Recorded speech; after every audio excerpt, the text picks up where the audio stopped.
नमस्ते दोस्तों, आज से ठीक 20 दिन बाद केवीएस के एग्जामिनेशन है और उससे कम दिन में ईएमआरएस के एग्जामिनेशन है। ऐसे में स्टूडेंट्स पैनिक कर रहे हैं, परेशान हो रहे हैं कि पढ़ें तो पढ़े क्या, प्रैक्टिस कैसे करें। सर फुल मॉक टेस्ट दुनिया भर ने अवेलेबल कराएं, लेकिन सबके वही घिसे पिटे पुराने सिलेबस 2018 के सिलेबस पे बने हुए हैं। किसी ने अपने मॉक टेस्ट अपडेट नहीं करे हैं और बहुत सारी प्रॉब्लम्स के साथ स्टूडेंट्स हमारे पास आ रहे हैं। दोस्तों, आज मैं बात करूंगा इन सारी प्रॉब्लम्स को कैसे हम सोल्व कर रहे हैं। मैं आज बात करूंगा कि जो टीयर 2 का एग्जामिनेशन है, इसमें आपको दोबारा फॉर्म भरना होगा या नहीं भरना होगा, अपनी कोई चॉइस भरनी होगी नहीं भरनी होगी। खासकर केवीएनवी वाले स्टूडेंट को ये डाउट है। और उसके साथ में ये भी मैं बताऊंगा कि आपको हिंदी में आंसर लिखना चाहिए या इंग्लिश में आंसर लिखना चाहिए, क्योंकि ये बहुत बड़ा डिसाइडिंग फैक्टर होगा कि आप आंसर को हिंदी में लिख रहे हैं या फिर इंग्लिश में लिख रहे हैं। एंड हमने एक रिसर्च कराई और मैं उस रिसर्च का जो डेटा आप लोगों के साथ शेयर करूंगा, आप हैरान हो जाओगे कि सर ये कितना बड़ा झूठ हमारे सामने परोसा जा रहा है कि हमें आंसर हिंदी में लिखना चाहिए, इंग्लिश में लिखना चाहिए। ठीक है, तो इन सारी की सारी चीजों पर हम यहां पर बात करेंगे। नमस्कार, मेरा नाम लोकेश भारद्वाज, स्वागत है आप सभी का। अगर आप लोग, सबसे पहले मैं सबसे बड़ी हेल्प की बात कर देता हूं कि मैं कैसे हेल्प कर रहा हूं आप लोगों की तैयारी को अच्छा करने के लिए। सबसे बड़ी हेल्प क्या है फिलहाल आज के टाइम पे, देखो सबसे पहले मैं आपको बता दूं, आप 10 गुना में तो आ गए, क्योंकि वहां पे केवल ऑब्जेक्टिव टाइप के क्वेश्चन थे, वो आपकी मास्टरी थी, वो आप बेस्ट कर रहे थे, समझ रहे हो। और अगर आप 10 गुना में आए हो, you are one of the best brain in the India. भाई आप 10 गुना लोगों में हो, तो हर एक पोस्ट के लिए अगर आप 10 गुना में आ रहे हो तो आप दुनिया के, इंडिया के बेस्ट ब्रेन्स में से हो। टॉप 10 में आना आम बात नहीं है, क्योंकि यहां 300-400 लोग कंपटीशन में थे, तो आप टॉप 10 में आए हो। पहले तो इस बात की खुशी मनाओ कि हम टॉप 10 में हैं। ये कॉन्फिडेंस आपके अंदर होना चाहिए, आपके बहुत काम आने वाला आगे। दूसरी चीज जो सबसे ज्यादा जरूरी है, आप लोगों को अभी ये समझना होगा कि मेरे को डिस्क्रिप्टिव राइटिंग से कैसे कोप अप करना है, क्योंकि ये जो सब्जेक्टिव राइटिंग है ना, ये बहुत बड़ा हथियार है अच्छे मार्क्स लाने का या फेल हो जाने का। मैं गारंटी दे रहा हूं, इसमें लोग हड़बड़ाएंगे, पूरा बहुत सारे क्वेश्चन पेपर छोड़ के आएंगे, पूरा पेपर नहीं कर पाएंगे। जो लोग तैयारी नहीं करके जाएंगे, जो इस प्रैक्टिस नहीं करके जाएंगे, जो समझ के नहीं जाएंगे, कोई दूसरा प्लेटफॉर्म नहीं था इस दुनिया में जो आपको डिस्क्रिप्टिव राइटिंग की तैयारी कराता हो। I made that platform for you guys for the very first time. अगर आप लोगों को लगता हो ना कि यार सर मैं बहुत कमा रहे हैं, सर इसमें पैसा कमा रहे होंगे, ये कर रहे होंगे, वो कर रहे होंगे, एक छोटे सी मैं आपको जस्ट सिंपली एक खर्चा दिखा देता हूं। ठीक है, खर्चा देख लो। ये एक दिन का केवल सर्वर का खर्चा है, यहां पर आप देख रहे हो तो केवल सर्वर का खर्चा। This is only cumulative cost of server. Content की कॉस्ट अलग, जो पीछे बैकग्राउंड में काम कर रहे हैं लड़के, उनकी कॉस्ट अलग। ये एक दिन की कॉस्ट है, यानी कि इसको अगर मैं 30 से गुना करूं कितना होगा, खुद सोच लो। ठीक है, कितना होगा आप खुद सोच लो कितना होगा। ठीक है, उसको फिर कॉस्ट को कम करने के लिए मुझे कितने एडमिशन लेने पड़ेंगे वो भी आप खुद सोच लो। ठीक है, और क्या ये पॉसिबल है? आपकी एक एक रुपया जो है, जो आप मेरे को दे रहे हो 499, मैं कह रहा हूं उससे ज्यादा का कंटेंट मैं दे रहा हूं। ये कैसे हेल्प करेगा उस पर बात करूंगा। अगर आप लोग पीजीटी टीजीटी की तैयारी कर रहे हो, इनमें से किसी भी सब्जेक्ट की, ठीक है, देख लो यार, बोलना क्या है, मतलब देख लो एक बार। आपका अगर सब्जेक्ट है तो आपके लिए वीडियो है। पीजीटी की इसमें से तैयारी कर रहे हो या आप पीआरटी की तैयारी कर रहे हो, ठीक है। इसके अलावा अगर आप नॉन टीचिंग में ये तैयारी कर रहे हो, एएसओ, हॉस्टल वार्डन, जेएसए, तो ये आपके लिए जो वेबसाइट बनाई है ना, जिसका लिंक मैंने डिस्क्रिप्शन में दिया, ये सबसे बेस्ट है। ये कैसे काम करती है समझा देता हूं। और हमारे जो लोकेश सर नोट्स के स्टूडेंट है, जिन्होंने टीयर 2 लोकेश सर नोट से लिया हुआ है, उनके लिए कैसे काम होगा वो भी एक बार देख लो ध्यान से। फिर हम बात करेंगे कि हिंदी में लिखें, इंग्लिश में लिखें, या फॉर्म दोबारा भरना होगा नहीं भरना होगा, बात करेंगे। कोई प्लीज बुरा मत मानना इस चीज का, क्योंकि ये भी उतना ही जरूरी है। जितना जरूरी वो 2 बिंदु है, उतना जरूरी ये भी। और आपको खुद रियलाइज होगा कि सर आप बिल्कुल ठीक कह रहे हैं कि ये बिल्कुल हमारे लिए जरूरी है। अगर आप लोकेश सर नोट्स के स्टूडेंट हैं या फिर आपने डिस्क्रिप्ट टेस्ट से कभी भी पेमेंट कर दी है और आपका लॉगिन नहीं हो पा रहा था, ठीक है, कुछ लोग थे जो 2-4 इक्का दुक्का जिनकी पेमेंट फंसी, फिर वो बाद में सक्सेस हो गई, एंड देन वो लॉगिन नहीं कर पाए बिकॉज वो इंस्टेंटेनियस पे हमने सेट कर रखा था। अब आप भी लॉगिन कर सकते हो। ठीक है, आपने लोकेश सर नोट से अगर टीयर 2 का कोई भी लिया है, नोट्स लिए हैं, तो आप यहां पे सिंपली अपना नंबर डालना, वही नंबर जो ऐप पे है, आप लॉगिन पे क्लिक करोगे, आप लॉगिन हो जाओगे। लॉगिन होने के बाद आप कुछ इस तरीके से आपको यहां पर दिखाई देगा दोस्तों, टीजीटी, पीजीटी, पीआरटी या फिर नॉन टीचिंग, है ना। तो आपको सारे सब्जेक्ट्स इसके अंदर होंगे। जैसे मैं टीजीटी सिलेक्ट कर लेता हूं, तो मुझे टीजीटी के सारे सब्जेक्ट इस तरीके से दिखाई दे रहे हैं। अब मैं टीजीटी साइंस का आप लोगों को एक उदाहरण देके दिखाता हूं कि मिलेगा क्या क्या। मैं मान के चलो टीजीटी साइंस का स्टूडेंट हूं, तो मुझे क्या क्या मिल रहा है। वैसे ही टीजीटी, एसएसटी, टीजीटी सबके लिए, और केवीएस के साइंस और केवीएस के एसएसटी का सिलेबस अलग है, तो उसके लिए सब्जेक्ट भी अलग बना रखा है, ठीक है, यानी कि उनको भी बेनिफिट होगा। ये 6 टाइल्स हैं, और मैं कह रहा हूं कि ये जिंदगी की 6 टाइल्स अगले 20 दिन के लिए बहुत काम आने वाली हैं। खास तौर पर 1, 2 और 3, ये 3 टाइल। अगर जो बच्चा, जो स्टूडेंट इन 3 टाइल का ज्यादा से ज्यादा यूज करेगा, full mock test, practice objective, practice descriptive, उसका सिलेक्शन ऑलमोस्ट डन है। जितना ज्यादा यूज करेगा, मेरी कॉस्ट बढ़ेगी, बढ़ने दो, चिंता मत करना। खुद आके बार बार बोल रहा हूं कि भैया प्रैक्टिस करो, बहुत सारे स्टूडेंट प्रैक्टिस नहीं कर रहे हैं, प्रैक्टिस करो। मेरी कॉस्ट बढ़ रही है, मुझे पता है मेरी कॉस्ट लग रही है। आप हर एक क्वेश्चन जो अटेम्प्ट करते हो उसका मुझे पैसा देना पड़ता है, फिर भी कहूंगा कि करो अटेम्प्ट, कोई दिक्कत की बात नहीं है। सिलेक्शन मायने रखता है, पैसे की बात बाद में करेंगे, ठीक है। यहां पे देखो, फुल मॉक टेस्ट पे आ जाओ। सबसे पहले full mock test KVS pattern पे देना है या ईएमआरएस पैटर्न पे देना है। केवीएस का पैटर्न जैसे हमने सेट कर रखा है, 70 क्वेश्चन 2.5 घंटे, 55 क्वेश्चन 3 घंटे ईएमआरएस में। केवीएस पैटर्न पे देना है, मान के चलते हैं। तो आपके सामने इस तरीके के क्वेश्चन आ जाएंगे। ये आ गया, मैं इसको रीअटेम्प्ट पे क्लिक करता हूं, तो रीअटेम्प्ट देना है, ठीक है। तो अगर आप देखोगे ना, लेवल ऑफ क्वेश्चन भी आपको अच्छा खासा दिखेगा, ऐसा नहीं कि कुछ भी दे रखा है, देख रहे हो, करंट दे रखा है यहां पर इस तरीके से, ठीक है। आप मैं नेक्स्ट कर लेता हूं, ठीक है, नेक्स्ट, ठीक है। यहां पर असर्शन वाले और रीजनिंग वाले जो क्वेश्चंस आते हैं यहां पे लिख भी रखा था कि समझ में आए।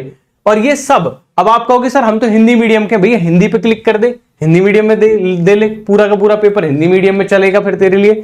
फिर से इंग्लिश पढ़नी है किसी क्वेश्चन पे तो स्विच टू इंग्लिश कर लो, फिर हिंदी पढ़नी है हिंदी में पढ़ लो, ठीक है। तो हर एक सब्जेक्ट के लिए पहले 60 क्वेश्चन यहां पर अगर आप देखोगे तो ये दे रखे हैं आपके ऑब्जेक्टिव क्वेश्चंस, ठीक है, यहां तक 60 तक ऑब्जेक्टिव। जैसे ही आप 61वें क्वेश्चन पे आते हो, जो कि आपके साथ एक्चुअल एग्जामिनेशन में भी होने वाला है, तो आपके सामने आ गया डिस्क्रिप्टिव क्वेश्चन। कणों के आकार और टिंडर प्रभाव पर प्रदर्शित करने की क्षमता वगैरह कुछ भी क्वेश्चन हो सकता है। टीजीटी इंग्लिश के लिए अलग होंगे, टीजीटी हिंदी के लिए अलग होंगे, पीजीटी वालों के लिए अलग होंगे, नॉन टीचिंग के लिए अलग होंगे। आपको सिंपली अपनी इमेज अपलोड करनी है, उस फोटो के लेके कैमरा से हो जाएगी, मोबाइल से चलाओगे तो और अच्छी चलेगी, ठीक है। मोबाइल से फोटो लेना, ठीक है, और खींच के एकदम फोटो अपलोड मार देना, ठीक है, इजीली हो जाएगा। अब जैसे मैं मान के चलो ये फोटो अपलोड कर देता हूं, है ना, कोई नोटिफिकेशन होगा केवी का, ठीक है, ये मैं अपलोड कर देता हूं और मैंने कर दिया सबमिट टेस्ट। ऐसे ही आप 62 में कर सकते हो, 63, मतलब पूरे 70 के 70, 60 से लेके 70, 10 क्वेश्चन तक फुल मॉक टेस्ट अटेम्प्ट कर सकते हो, सबमिट कर सकते हो गया। आपका जो एवोल्यूशन है वो सीबीएसई के मार्किंग के आधार पर होगा। मार्क जैसे सीबीएसई में ग्रेड्स हैं, हमने जितने भी केवी के पेपर हैं और जो अलग अलग पेपर हुए हैं आज तक बच्चों के, उनकी सबकी ग्रेडिंग इसमें फीड करा रखी है। रैंक 14 आ गई, 14 रैंक में पहले बता देगा कि भैया मेरे 0/40, क्योंकि मैंने कोई क्वेश्चन अटेम्प्ट नहीं किया आपके सामने, तो यहां 0 रहा मेरा स्कोर, ठीक है। 61वें क्वेश्चन पे मुझे 0 नंबर मिले, जिसमें मैंने फोटो अपलोड करी थी। क्यों अपलोड मिली, यहां पे आप डिटेल्ड सॉल्यूशंस में देख सकते हो कि भैया मेरे नंबर कहां कम रह गए। इसका आंसर 3 है तो क्यों है, इसका आंसर सी है तो क्यों है, ठीक है, याद रखिएगा। एक स्टूडेंट्स का और एक डाउट था कि सर कुछ क्वेश्चंस रिपीट थे। हाँ, वो क्या था, जब हम टेस्ट बना रहे थे तो पहले वाले टेस्ट की आईडी गलती से लग गई थी हमसे, वो हमने ठीक कर दिया। अब आपको कोई भी रिपीटेड नहीं मिलेंगे कोई क्वेश्चन, ठीक है। एक एक यूनिक क्वेश्चन है, मतलब 10 फुल मॉक टेस्ट है तो 10 के 10 में आपको एक एक जो है वो यूनिक मिलेंगे, ठीक है। अब मैं आपको दिखा देना चाहता हूं कुछ यहां पर, ठीक है। तो असर्शन हो गए, रीजनिंग हो गई। इसमें एक चीज दिखाता हूं मैं आपको, जो हमने अटेम्प्ट किया था उस क्वेश्चन को देखो ध्यान से, ठीक है। ये रहा 61वां क्वेश्चन, ठीक है, 61वां किया था। तो इसका एक क्वेश्चन दे रखा, आइडल आंसर क्या होना चाहिए वो भी दे रखा है, ठीक है। यहां पर अगर आप देखोगे तो 62 नॉट अटेम्प्टेड, आइडल आंसर ये होना चाहिए, आइडल आंसर ये होना चाहिए, इस तरीके से यहां पे दे रखा है। और अगर आप अटेम्प्ट करोगे तो यहां पे आपका फीडबैक भी देगा, जो नॉट अटेम्प्टेड लिख रहा है यहां पे फीडबैक देगा कि भैया ये आपने गलती करी है, इनको सुधार लो, आप सही डायरेक्शन में जा रहे हो। तो ये है descriptivetest.com, और ये बहुत बड़ा हथियार है। यानी हर एक सब्जेक्ट के आपको, आप अगर देखो केवीएस है तो आपको 10 मॉक टेस्ट मिल रहे हैं, ठीक है, 10 फुल मॉक टेस्ट मिल रहे हैं, ठीक है। उसके अलावा वैसे ही आपको ईएमआरएस के भी आपको 10 फुल मॉक टेस्ट मिल रहे हैं, ठीक है। आपको हर एक सब्जेक्ट के you will get 10 full mock test. उसके अलावा क्या मिल रहा है, सबसे ज्यादा जरूरी है कि आपकी हर एक टॉपिक पे पकड़ हो। तो हर एक टॉपिक पे, क्योंकि 60 नंबर के ऑब्जेक्टिव भी आएंगे, तो 60 नंबर का ऑब्जेक्टिव लगाओ।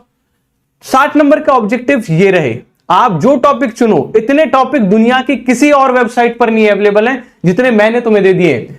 जो बड़ी से बड़ी बनते हैं ना, जो बड़े से बड़े जो जाने टेस्ट के नाम से जाते हैं, ठीक है, कि भैया हम टेस्ट कराते हैं, उनके पास भी टॉपिक वाइज इतने क्वेश्चंस अवेलेबल नहीं है जितने मैंने अवेलेबल करा दिए तुम लोगों के लिए, ठीक है, हर एक टॉपिक पे। और यूनिक क्वेश्चंस हैं, ऐसा नहीं कि रिपीटेड क्वेश्चंस हैं, ठीक है, याद रखिएगा। उसके अलावा यहां पर अगर आप देखोगे तो प्रैक्टिस डिस्क्रिप्टिव, दुनिया की कोई दूसरी वेबसाइट नहीं है जो आपको टॉपिक वाइज आपको डिस्क्रिप्टिव क्वेश्चंस प्रैक्टिस करने में हेल्प करती हो, कोई भी नहीं है। अब बना लियो किसी ने कॉपी पेस्ट करके तो बात अलग है, लेकिन अभी तक कोई अवेलेबल नहीं है दोस्तों, ठीक है। और इसकी मेहनत में उसी दिन से लग गया था करने जब आपका टीयर 1 खत्म हुआ था, मतलब 2 महीनों की मेहनत में ये वेबसाइट बनी है।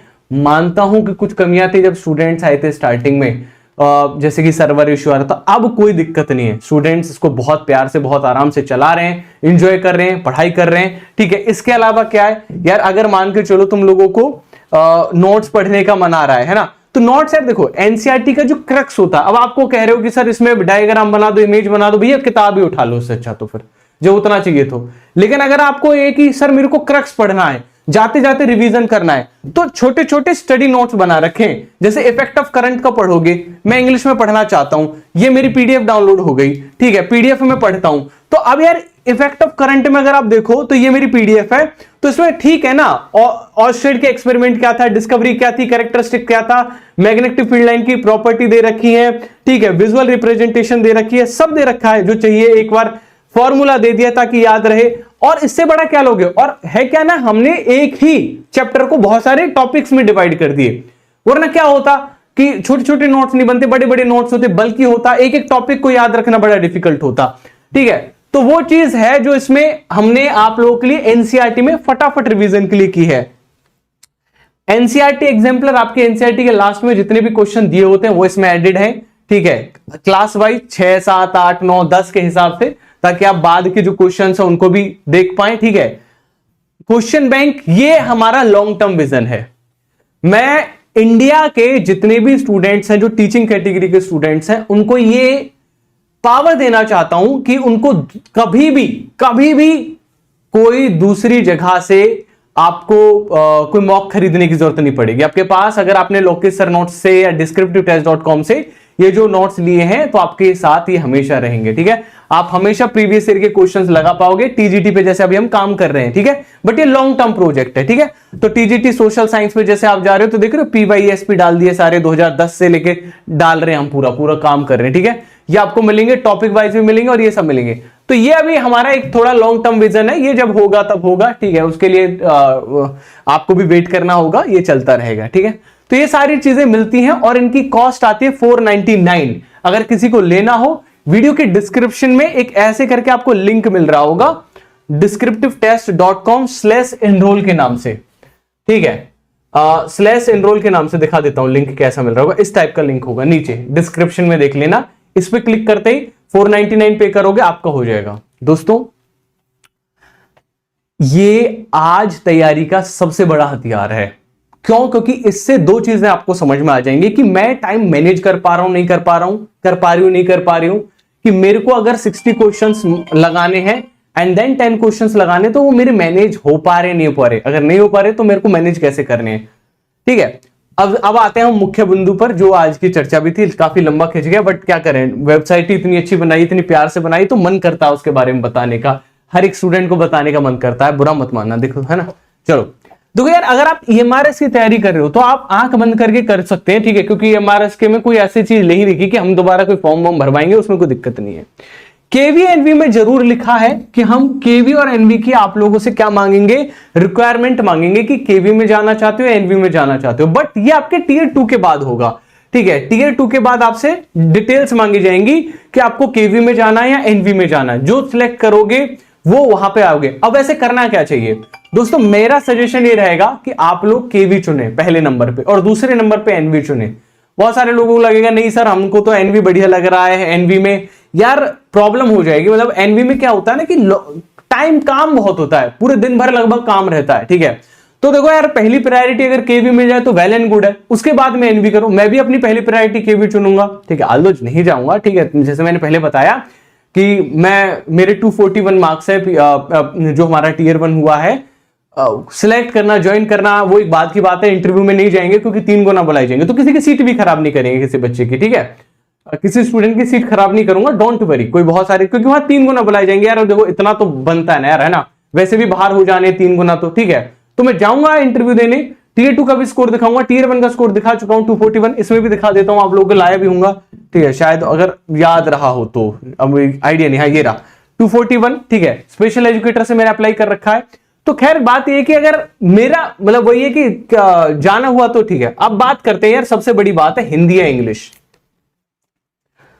बहुत बड़ी रिसर्च, बहुत सारे पेपर्स और बहुत सारे मार्क्स को देखा, स्टूडेंट्स के मार्क्स को देखा। हिंदी मीडियम के पेपर में होता क्या है ना, केवी के अगर आप भी जाओगे तो अलग अलग स्कूल्स के ना पेपर बने रखे हैं, ठीक है, अलग अलग जोन्स के लेवल पे केवी ने बच्चों के जो पेपर लिए हैं उनके आंसर्स लिए हैं, वो सब एडेड है, सब पड़ा हुआ है इंटरनेट पे, आप जाके खुद चेक कर सकते हो।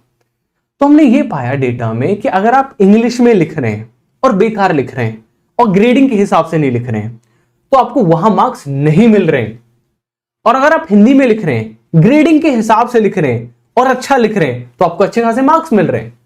तो इसका मतलब है कि मेरा मीडियम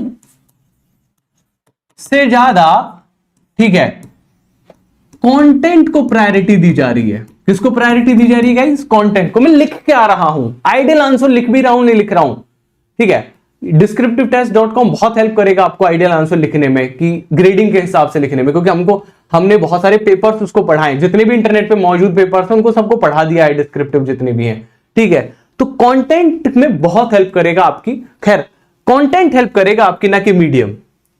दूसरी चीज हमने ये देखी, अगर किसी बच्चे की हैंडराइटिंग कम है, खराब है, तो वो कितने अच्छे से यूज कर रहा है स्पेस का इन टर्म्स ऑफ, मान के चलो मेरी हैंडराइटिंग बेकार है, मैं ऐसे लिख देता हूं, ये ऑब्वियसली कम समझ में आ रहा है, बेशक मेरी हैंडराइटिंग बेकार हो, अगर मैं ऐसे लिखूं तो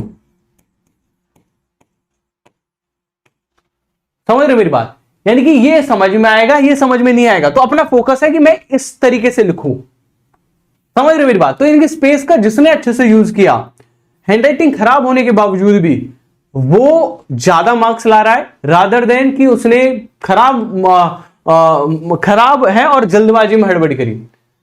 दोस्तों सबसे ज्यादा नर्व्स पे कंट्रोल करना होगा, और नर्व्स पे कंट्रोल तब होगा जब आप 10 फुल मॉक टेस्ट लगा के जाओगे descriptivetest.com से। अगर नहीं लगा के गए 10 फुल मॉक टेस्ट, मैं बता रहा हूं you are going to be in big trouble, बहुत बड़े ट्रबल में आओगे। एट द एंड में जाके आपको लगेगा कि यार टाइम नहीं मैनेज हुआ। ये शिकायत बहुत रहती है बच्चों, क्योंकि यार तुम्हारे लिए बिल्कुल नया, समझो मेरी बात, तुमने कोई 4-5 एग्जाम नहीं दे दिए डिस्क्रिप्टिव के, बिल्कुल नया है। मैं खुद मेरे लिए नया, सोचो मैं इसीलिए तो पेपर देने जा रहा हूं, मेरा क्या मतलब पड़ा, मैं, मेरे पास लाखों बच्चे पढ़ रहे हैं मेरे से, मेरे को क्या मतलब था कि मैं जाके केवी का पेपर भरूं, समझ रहे मेरी बात। मेरा ये पर्पज ये है कि मैं समझूं कि कितना टाइम लग रहा है, कैसे लग रहा है, क्या हो रहा है, माहौल क्या है, कर भी पा रहे नहीं कर पा रहे, तभी तो अगली बार गाइड कर पाऊंगा आप लोगों को और अच्छे तरीके से। अगर टीचर खुद पेपर नहीं देने जाए, मैं खुद पेपर ना देने जाऊं, तो मैं ज्ञान नहीं देने सकता। यहाँ पे ज्ञान वही दे सकता है जिसको ने खुद पेपर दिया हो, निकाले हो। चलो एक बार को नहीं भी निकालो, होते हैं कुछ टीचर यार जिनका केवल एक ही सब्जेक्ट अच्छा होता है, डजंट मैटर, ठीक है। अब मेरा निकल आया तो मुझे ये नहीं कहना चाहिए भाई जिनका पेपर नहीं निकला वो मूर्ख है, ऐसा नहीं होता, ऐसा नहीं होता। जिनका नहीं भी निकला, हो सकता है वो अपने सब्जेक्ट में बहुत अच्छे हो, अच्छे टीचर्स हो, जो जायज बात है, लेकिन देना जरूर चाहिए पेपर, जाना जरूर चाहिए पेपर देने, तभी तो समझ में आएगा कि आपके स्टूडेंट्स को जो आपको महसूस होता है वो एग्जैक्टली आपके स्टूडेंट को महसूस होता है। तो आपको मैं फिर बता रहा हूं, मैं इसलिए नहीं बता रहा हूं, मैंने आपको बताया आपके आने से मेरी कॉस्ट ही बढ़ेगी, मुझे कोई दिक्कत नहीं है ना। और if I want you to justify the cost, hardly 10-20 maximum, जब बहुत सारे एडमिशंस हो जाएंगे तब उतने रुपए बचना स्टार्ट होंगे, जब बहुत सारे एडमिशंस हो जाएंगे, जो कि मुझे नहीं लगता, क्योंकि टीयर 2 में स्टूडेंट्स ही बहुत कम है। But still I am here not to serve दो स्टूडेंट लाइक कि मेरे पास कितने आए, क्योंकि मैंने टीयर 1 में आपकी हेल्प करी थी, टायर 1 में बहुत सारे लोगों की हेल्प करी थी, तो बहुत सारे लोग जुड़े थे, उनका विश्वास है मेरे साथ में। I don't want to cheat them and I don't want to make sure कि वो लोग जाएं, आगे बढ़ें, उनके बढ़िया मार्क्स आए। एंड स्टिल अगर किसी को कोई भी दिक्कत आती है, I am always there, right. आपको नंबर मिल रहा है 80-766-23-513, 9 बजे से 3 बजे के बीच कल कॉल कर लेना, सुबह मॉर्निंग में, राइट, याद रखिएगा। 3 बजे के बाद कॉल यहाँ पे अभी पिक नहीं हो रही है, बिकॉज थोड़ी सी इश्यूज आ रहे हैं, ठीक है। हम अंदर इंटरनल टीम यार समझ रहे हो आप लोग है। descriptivetest.com वेबसाइट है, यहाँ पे जा सकते हो। KVS NVS TGT PGT PRT के कोर्सेज अवेलेबल हैं। Thank you so much, bye bye, take care. और आज तो काफी लंबी गाइडेंस की वीडियो हो गई। अगर आपको मेरी चीजें पसंद आई तो प्लीज नीचे बताइएगा कमेंट सेक्शन में कि सर कौन सा पॉइंट था जो आपको सबसे बेस्ट लगा। और मुझे ये भी बताइए नीचे कमेंट सेक्शन में आप कौन से सब्जेक्ट की तैयारी कर रहे हो, कौन सा पेपर देने जा रहे हो आप लोग। All the very best guys.